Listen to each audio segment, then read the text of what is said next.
hungry. But anyway, our next story is about this woman named Natalie Merchant, who started writing a diary when she was like in college, but then turned it into this like humongous songwriting career.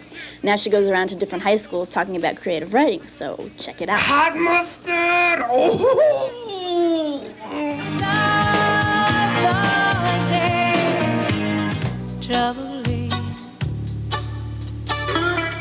My name is Natalie Merchant. I'm the lead singer with a group called 10,000 Maniacs.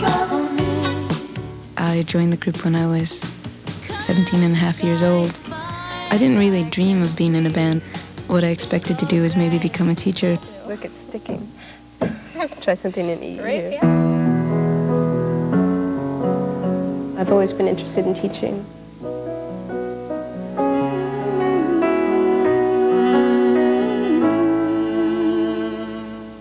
Ten Thousand Maniacs wrote songs that could inspire kids to write creatively. Scholastic magazine, they were interested in doing a collaboration, and we did the recorded interview, and Elektra pressed up 75,000 free cassettes to send out with the lesson plans.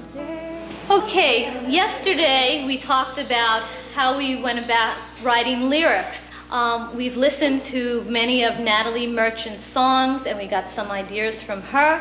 And I'd like to welcome our guest, Natalie Merchant.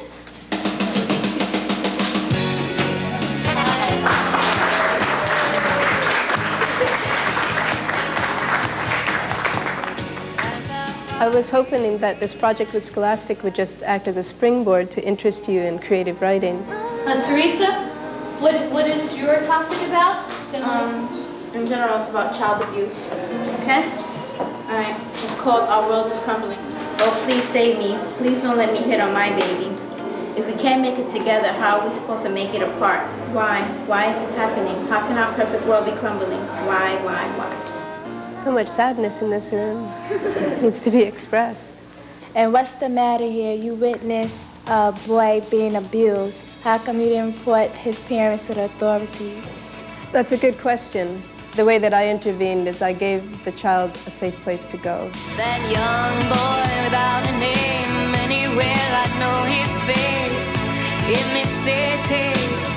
That little boy came over to my house every single day, and we played with each other. I cooked for him, and I felt like giving his mother that break would maybe mellow her out a bit. I felt like calling the police would just make it more difficult, and I think that is, unless the situation is totally intolerable and the child is in very, very grave danger, children want to be with their real parents. I think the situation's greatly improved. Yeah, I see him whenever I go home. I saw a magazine and you were kissing Michael Stipe, and I wanted to know if you ever went out with him. Michael and I have known each other since 1984, and we went on a few dates. But we're much better friends than dating partners. I usually find the corridor with the best acoustics.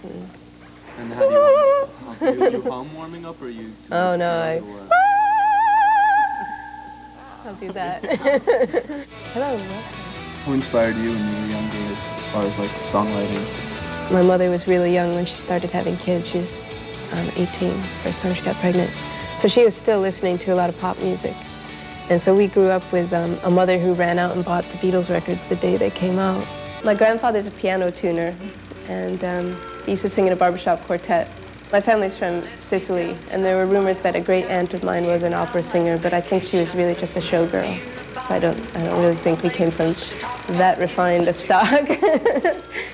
I used to have a piano in my kitchen because it was the only room big enough to fit it in. And when I would record, I'd have to unplug the refrigerator, or else it would go. I'd hear this humming in the background of all my recordings.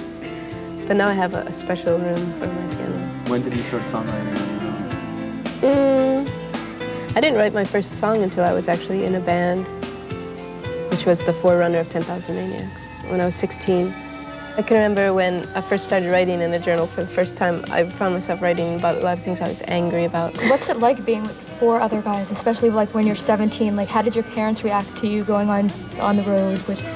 I used to have to sleep in the same room with everyone when we would go on tour. We used to stay in a tent together.